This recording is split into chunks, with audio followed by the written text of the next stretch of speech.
கர்த்தருடைய பரிசுத்த நாமத்திற்கு ஸ்தோத்திரம். இன்னைக்கு நம்ம ஏசாயா 14வது அதிகாரம் 9வது வசனத்தை தியானிக்க இருக்கிறோம். ஏசாயா 14:9 ஜெபத்தோடு இந்த செய்திக்குள்ளே கடந்து சொல்லும். தோத்திரம் இயேசுநாதா, தோத்திரம் இயேசுநாதா, உமக்கென்றும் தோத்திரம் இயேசுநாதா, தோத்திரம் இயேசுநாதா, உமக்கென்றும் தோத்திரம் இயேசுநாதா, தோத்திரம் செய்கிறோம் நின்னடியார் திரு நாமத்தே நாதரவேல், தோத்திரம் செய்கிறோம் நின்னடியார் திரு நாமத்தே நாதரவேல். இன்றைத்தி நாமதிலும் ஒருமித்து கூடவும் நாமத்தினால், இன்றைத்தி நாமதிலும் ஒருமித்து கூடவும் நாமத்தினால், தந்தனின் கிருபை காய் உமக்கென்றும் தோத்திரம் தோத்திரமே, தந்தனின் கிருபை காய் உமக்கென்றும் தோத்திரம் தோத்திரமே. நின்னுதிரமதினால் திறந்த நின் ஜீவ புது வலியாம், நின்னுதிரமதினால் திறந்த நின் ஜீவ புது வலியாம், நின்னடியார்க்கு பிதாவின் சன்னதி சேரவுமே சன்னதாம், நின்னடியார்க்கு பிதாவின் சன்னதி சேரவுமே சன்னதாம். இத்தனை மகத்துவமல்ல பதவியில் புழுக்காலாம் எங்களுக்கு, இத்தனை மகத்துவமல்ல பதவியில் புழுக்காலாம் எங்களுக்கு, எத்தனை மா தயவு நின் கிருபை எத்தனை ஆச்சரியம், எத்தனை மா தயவு நின் கிருபை எத்தனை ஆச்சரியம். வானத்துத சேனைகள் மனுகர கீதங்களால் எப்போதும், வானத்துதர் சேனைகள் மனுகர கீதங்களால் எப்போதும், ஓய்வின்றி பாடி துதிக்க பெறும் மன்னவனே உமக்கு, ஓய்வின்றி பாடி துதிக்க பெறும் மன்னவனே உமக்கு. நீரல்லால் எங்களுக்கு பரலோகில் யாருண்டு ஜீவநாதா, நீரல்லால் எங்களுக்கு பரலோகில் யாருண்டு ஜீவநாதா, நீரே ஆன்றி ஈகத்தில் வேறொரு தேற்றமில்லை பரணி, நீரே ஆன்றி ஈகத்தில் வேறொரு தேற்றமில்லை பரணி. இயேசுவின் நாமத்தினாலே ஜெபங்கள் பிதாவே, ஆமென். கர்த்தருடைய பரிசுத்த நாமத்திற்கு ஸ்தோத்திரம். Maria sister praise Lord, Rajesh Daniel praise Lord, John Jabaraj brother praise Lord, Nagarathnam Ammal praise Lord, Janaki Ammal praise Lord, Kavitha sister praise Lord. இன்னைக்கு நம்ம வசனத்துக்குள்ள வருகிறோம். ஏசாயா 14வது அதிகாரம் 9வது வசனத்தை வாசிக்கிறேன். 14:9 கீழே இருக்கிற பாதாளம் ஒன் நிமித்தம் அதிர்ந்தது, ஒன் வருகையை எதிர்கொண்டு பூமியின் அதிபதிகளாக இருந்த செத்த ராட்சசர்கள் யாவர்களையும் ஒன் நிமித்தம் எழுப்பி ஜாதிகளுக்குள்ள எல்லா ராஜாக்களையும் அவர்களுடைய சிங்காசனத்திலிருந்து எழுந்திருக்க பண்ணுகிறோம். நேற்று இதை பாதி நம்ம தியானிச்சோம். இன்னைக்கு அதை மீதி என்ன மணிக்கு தியானிக்க இருக்கிறோம். 14வது அதிகாரம் 9வது வசனத்துல பாதாளம், இங்கிலீஷ்ல ஹெல். பாதாளத்திற்கு ஒரு கிரேக்க வார்த்தை கஹனா, கஹனா, GEENNA, கஹனா, கஹனா, இதான் கரெக்ட் ப்ரொனன்சியேஷன். ஹெல் கஹனா, GEENNA, கஹனா. இந்த கஹனா நான் உங்களுக்கு சொன்னேன், இது வந்து புதிய ஏற்பாட்டில் இருக்குது. அதனால இது ஒரு கிரேக்க வார்த்தை கஹனா. முதல்ல மத்தேயு 5வது அதிகாரம் 22வது வசனத்துல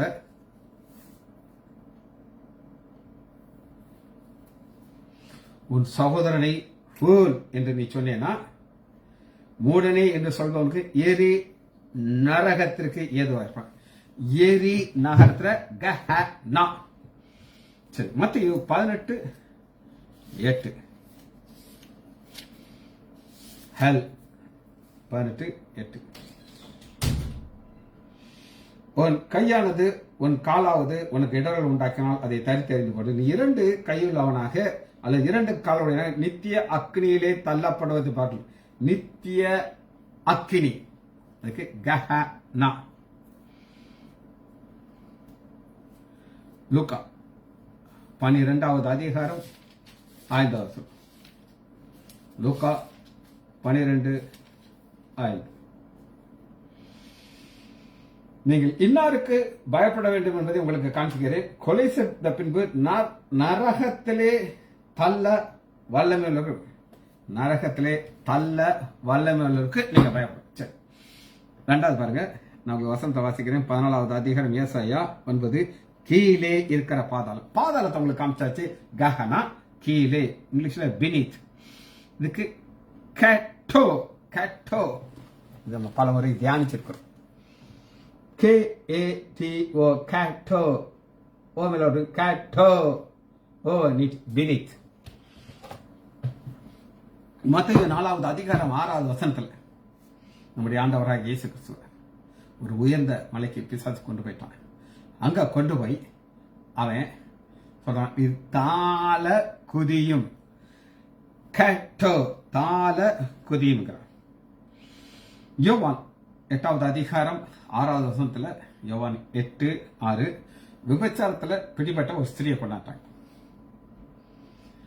அவர் மேல அந்த பெண் மேல குற்றம் சாட்டி கொண்டே இருக்கிறாங்க. ஆண்டவராக இயேசு கிறிஸ்து, இயேசு குனிந்து தரையிலே எழுதினார். குனிந்து, அந்த குனிந்துங்கிறதுக்கு கேட்டோ. 8வது வசனத்திலே தாரையிலே குனிந்து எழுதி கொண்டிருக்கிறார். அடுத்து தாள, யோவான் 8வது அதிகாரம் 23வது வசனத்துல ஆண்டவராகிய இயேசு கிறிஸ்து 2 கூட்டத்தை சொல்லுகிறார். ஒரு கூட்டத்தை பார்த்து என்ன சொல்லுகிறார் அப்படின்னு கேட்டீங்கன்னா, நீங்கள் தாழ்விலே இருந்து உண்டானவர்கள், நீங்கள் கேட்டோல இருந்து உண்டானவர்கள். தாழ்வு, கேட்டோ. அப்போஸ்தலர் 2வது அதிகாரம் 19வது வசனத்துல யோவேல் உள்ள தீர்க்க தரிசனத்தை பேதுரு அதை எக்ஸ்பிளைன் பண்றாங்க. அந்நிய பாஷையில பேசுறாங்க. அப்ப அந்த எண்ணெய் பாஷையில பேசுறது குறித்து அவர் சொல்லும் பொழுது ஒரு எதிர்காலத்தில் நடக்கக்கூடிய ஒரு சம்பவத்தை பார்க்கிறார். அது என்ன அப்படின்னு கேட்டீங்கன்னா, தாள பூமியிலே ரத்தம். வசனத்தை வாசிப்போம். அப்போஸ்தலர் 2வது அதிகாரம் 9வது வசனம். அப்போஸ்தலர் 2:9.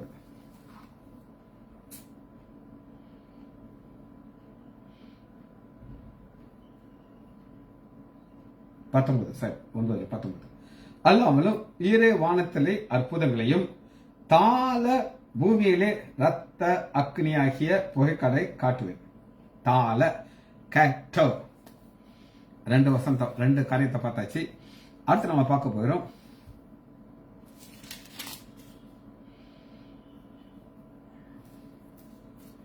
ஏசாயா 14வது அதிகாரம். கீழே நான் உங்களுக்கு காமிச்சாச்சு. பாதாளம் உங்கள் நிமித்தம் அதிர்ந்து உங்கள் வருகைக்கு எதிர்கொண்டு பூமியின் அதிபதிகளாய் இருந்த செத்த ராட்சசர்களையும் ஒன்னு எழுப்பி. இந்த எழுப்பிங்கிறதுக்கு இங்கிலீஷ்ல மூட். செத்து கல்லு போல கிடக்குறாங்க, அவங்கள அசைக்கிறாங்க. மூ. இந்த மூ அசைக்குங்கிறதுக்கு கேனியோ, கேனியோ.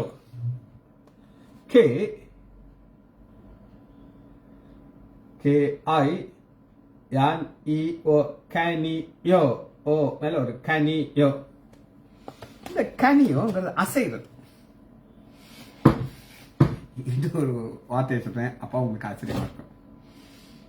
இப்ப நம்ம பார்க்கிற சினிமா, மூவி, அது அசையும். ஒரு காலத்துல அசையாத ஒரு இதை ஒரு ஸ்டில் மாதிரி ஒன்று போடுவாங்க. அது ப்ரொஜெக்ஷன் இருக்கும், அது முன்னாடி பேசுவாங்க. ஆனா அது அசையாமல் இருக்கிற சினிமா ஒரு காலத்துல இருந்துச்சு. அதுக்கப்புறம் அதை கண்டுபிடிச்சாங்க, அசையக்கூடியதாக கண்டுபிடிச்சாங்க. அதுக்கு சினிமாக்கு கிரேக்க வார்த்தை என்ன அப்படின்னு கேட்டீங்கன்னா, கேனிட்டிஸ். KINETIS. கேனிட்டிஸ், TICS, சினிமாக்கு கேனிட்டிஸ். எத்தனை பேருக்கு இது தெரியும்னு தெரியாது. ஆனா அசைகிறதுனால அதுக்கு பேரு கேனிட்டிஸ், சினிமா. இந்த அசைகிறத, இது நான் உங்களுக்கு சொன்னேன், இது வந்து கிரேக்க வார்த்தை. நம்முடைய ஆண்டவராகி இயேசு கிறிஸ்துவை பார்த்து மத்தேயு 27வது அதிகாரம் 39வது வசனத்துல, அந்த வழியாய் நடந்துபவர்கள் தங்கள் தலைகளை துலுக்கி, துலுக்கிங்கிறது அசைகிறது, துலுக்கி அசைகிறது. எல்லாரும் அவரை கண்ணெடுக்காம அப்படியே பார்த்துட்டு இருக்காங்க. இருதயத்துல வேதனையோடு ஒரு கூட்டம் இருக்காங்க. ஆனா ஒரு கூட்டம் என்ன செய்யறாங்கன்னா, கனெக்டியோ, தலையை அசைக்கிறார்கள் அல்லது துளுக்குகிறார்கள். சரி, இன்னொரு வசனத்தை வாசிக்கிறோம். அப்போஸ்தலர் 17வது அதிகாரம் 28வது வசனம், 17, 28. ஏனென்றில் அவருக்குள் நாம் பிழைக்கிறோம், அசைகிறோம், இருக்கிறோம். பிழைக்கிறோம், அசைகிறோம், இருக்கிறோம். இது என்ன அப்படின்னு கேட்டீங்கன்னா, அசையும் போது என்ன நடக்கும் அப்படின்னு கேட்டீங்கன்னா, ஒரு மூமெண்ட். இன்னைக்கு நம்முடைய இருதயத்துல ரத்த குழாயில இருந்து ரத்தம் அசைகிறது. நான் கைகளை தூக்குறேன், இறக்குறேன், முகத்துல ஒரு எக்ஸ்பிரஷனை காட்டுறேன், இதெல்லாம் அசைகிறது. இது அவருக்குள்ள இருக்கிறது என்ன அப்படின்னு கேட்டீங்கன்னா, ஒரு பாத்திரம் எடுத்துக்கோங்க.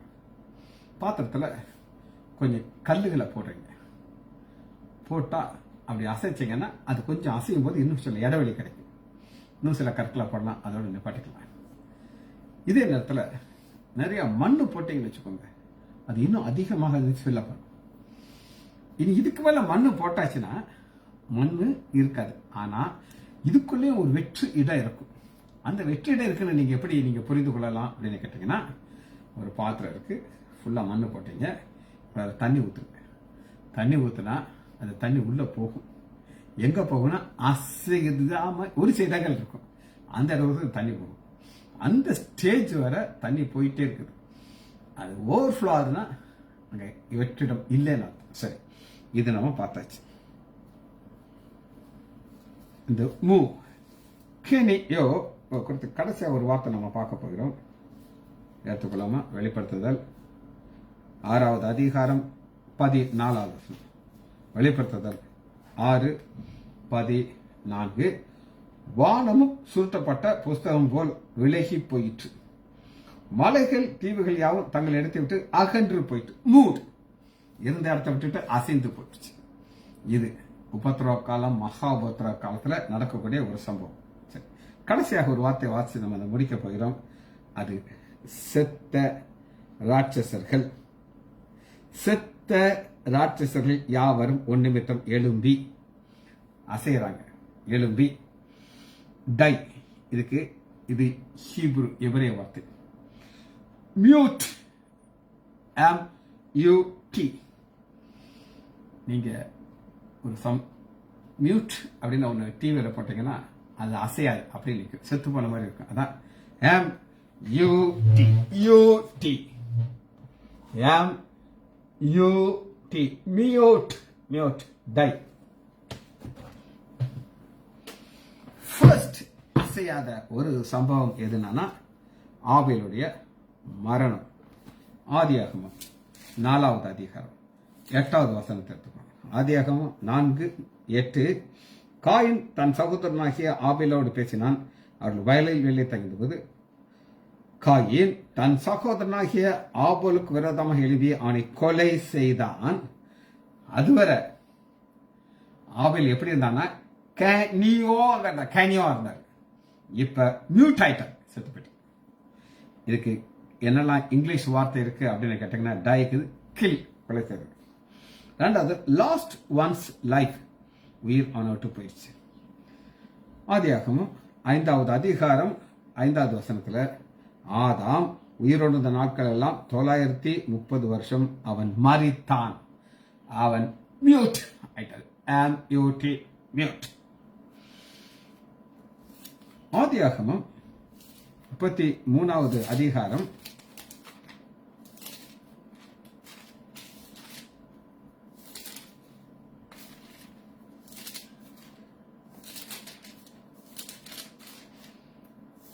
ஏசா யாக்கோபு எதிராக யாக்கோபு நினைத்தாரு அன்னையை அவன் கொண்டு விட்டுருவான்னு. அதான் இன்டென்ஷனாக தான் அதான் நடக்க வேண்டியது. ஆனால் இப்போ 33வது அதிகாரம் 13வது வசனத்தில் அதற்கு அவன் பிள்ளைகள் இளம் பிள்ளைகள் என்றும் கறவையான ஆடுகள் மாடுகள் என்னிடத்தில் இருக்கிறது என்று என் ஆண்டவருக்கு தெரியும். அவர்களை நான் ஒரு நாளாவது துரிதமாக ஓட்டினால் மந்தைகள் எல்லாம் மாண்டு போகும், மந்தைகள் எல்லாம் மியூட் ஆகிடும்.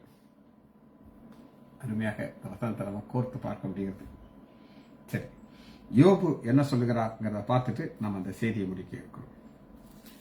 யோபு என்ன சொல்கிறார் பார்ப்போமா?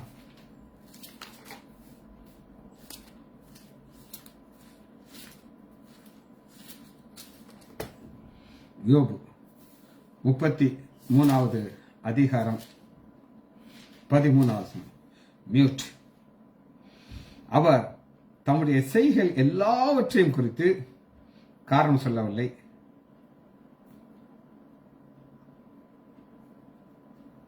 சரி, யோபு 14:8 தப்பாச்சு.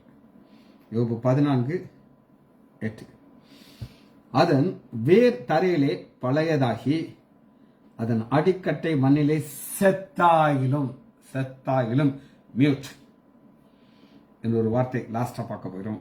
12வது அதிகாரம் 2வது யோபு 12:2 ஆம், நீங்களோ ஞானமுள்ள ஜனங்கள், உங்கள் ஞானம் சாகும். உங்கள் ஞானம் சாகும்னா நீங்க எல்லாம் பேசுவீங்க, ஒரு நாள் உங்களால இந்த உலகத்துல வாழ முடியாது, செத்து போயிருவீங்கன்னு சொல்லி யோபு சொல்லிக்கிறோம். சரி, இப்ப நம்ம வார்த்தைக்குள்ளே வருகிறோம்.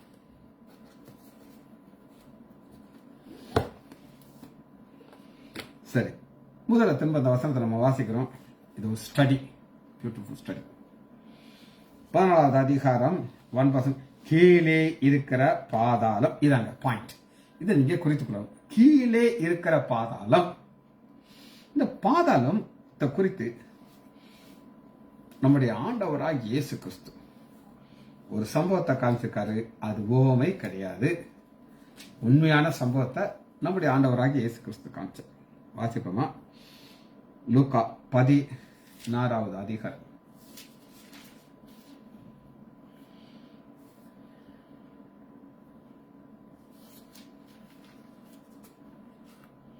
19வது வசனம்.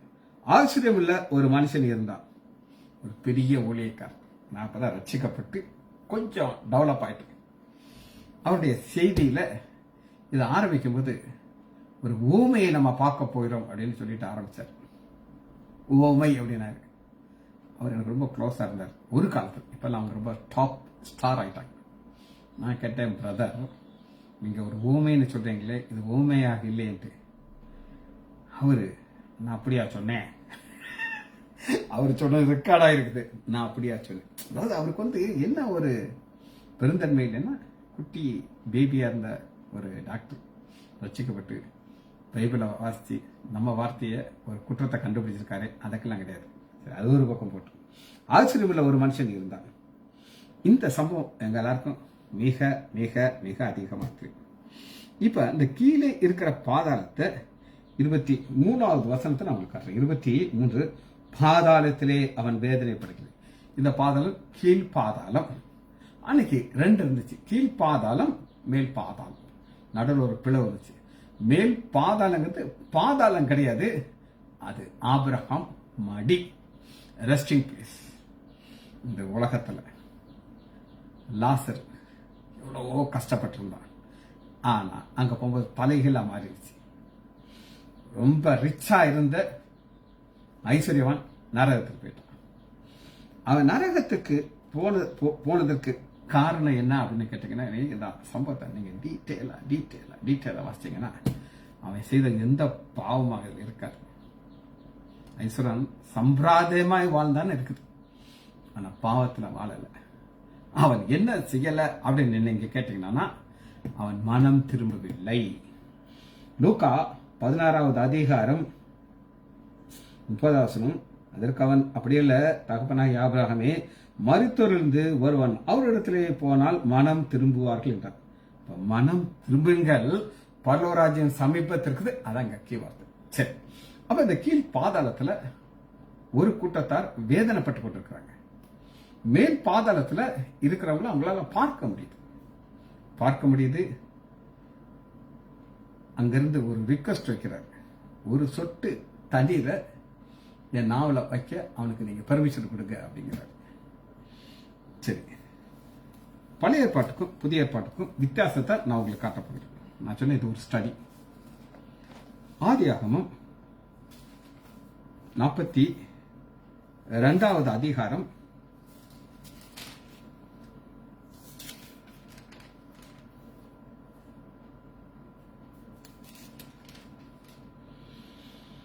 38வது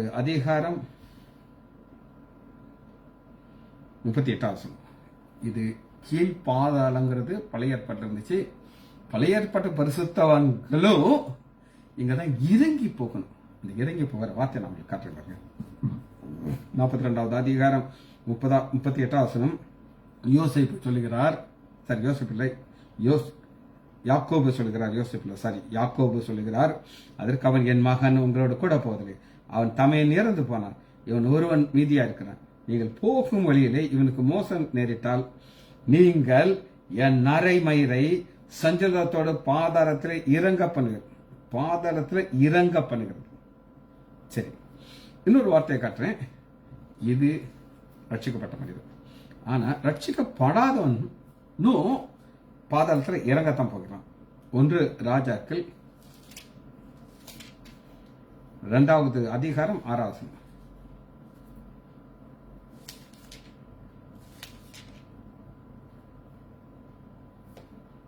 2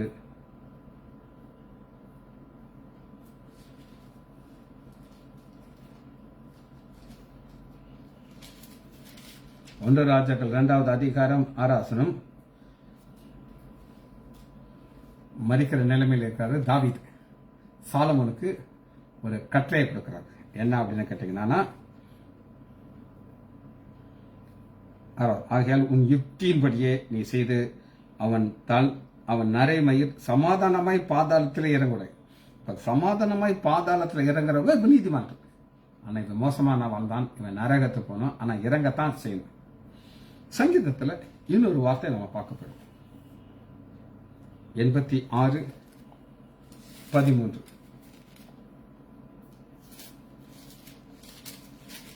86:13 நீர் எனக்கு பாராட்டின உமது கிருபை பெறுது, என் ஆத்துமாவை தாழ்ந்த பாதாளத்துக்கு தப்புவித்து. இந்த தாழ்ந்த பாதாளங்கிறது நரகம். சரி, இந்த தாழ்ந்த பாதாளத்துல ஒரு கூட்டத்தார் இருக்கிறாங்க. நம்முடைய ஆண்டவராகிய இயேசு கிறிஸ்து மரித்த பொழுது என்ன செய்தார் அப்படின்னு கேட்டீங்கன்னா, எடுத்துக்கலாமா? எபேசியர் 4வது அதிகாரம் 8வது எபேசியர் 4:8 ஆவியானவர் ஒரு பெரிய சத்தியத்தை சொல்றார். ஆதலால் அவர் உன்னதத்துக்கு ஏறி சிறைப்பட்டவர்களை சிறையாக்கி மனுஷர்களை வரங்களை அளித்தார். அவர் ஏறினார் என்பதனாலே அவர் அதற்கு முன்பாக பூமியின் தாழ்விடங்களை இறங்கினார் என்றது. இறங்கினவரே எல்லாவற்றையும் நிரப்பத்தக்கதாக எல்லா வானங்களுக்கு மேலான உன்னதத்திற்கு ஏறினார். அப்ப உன்னதத்துக்கு ஏற கீழே போகிறார். கீழே போய் என்ன செய்தார் அப்படின்னு நீங்க கேட்டீங்கன்னா, ஒரு காரியத்தை உண்டு பண்ணுகிறார். அதுதான் பரதேஸ். லூக்கா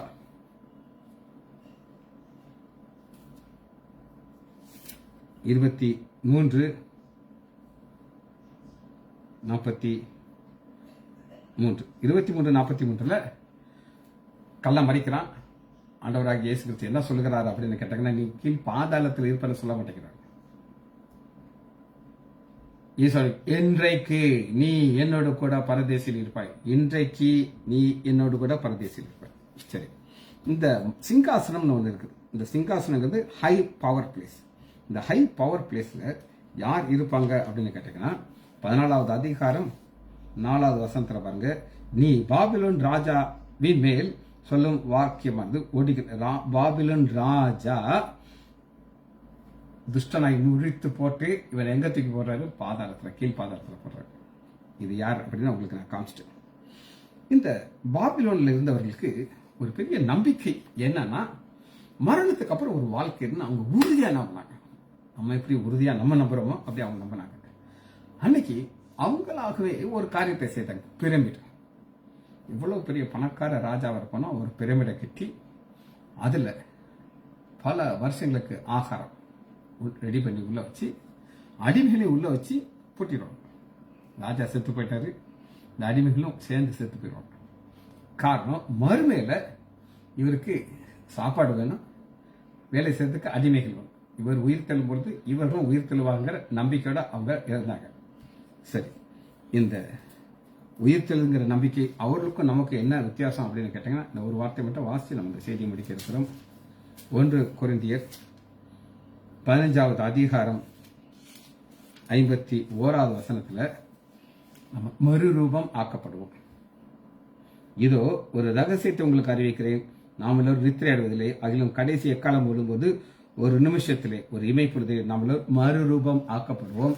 ஆனா அந்த கீழ் பாதாளத்துல எங்க இருப்பாங்க, அவங்க அப்படி தான் இருப்பாங்க. அது எந்திரிப்பாங்க, பார்ப்பாங்க, மறுபடியும் படுத்துக்குவாங்க. ஜெபிச்சு முடிப்போமா? மகா இரக்கமும் கருபமுள்ள பிதாவே, உம்மை துதிக்கிறோம் ஐயா. கீழ் பாதத்தை குறித்து ஒரு ஆழமான செய்தியை ஆவியானவர், தூய் ஆவியானவர் எங்களுக்கு வெளிச்சம் போட்டு காட்டினதுக்காக நன்றி ராஜா. நாங்கள் கண்ணை திறந்து மூடும் பொழுது மறுரூபமாக்கப்பட்டு எங்கள் ஆண்டவராகிய இயேசு கிறிஸ்துவோடு கூட நித்தியத்திலும் வாழ்வோம் என்ற நிச்சயத்தோடு நாங்கள் இந்த வாழ்க்கையை ஓடிக்கொண்டிருக்கிறோம் ஐயா. பிள்ளைகள் ஒவ்வொருவரையும் என் ஆண்டவராகிய இயேசு கிறிஸ்துவின் நாமத்தினாலே ஆசீர்வதிக்கிறேன். இயேசுவின் நாமத்தால் ஜெபங்களுக்கு தாவே. ஆமேன், ஆமேன், ஆமேன்.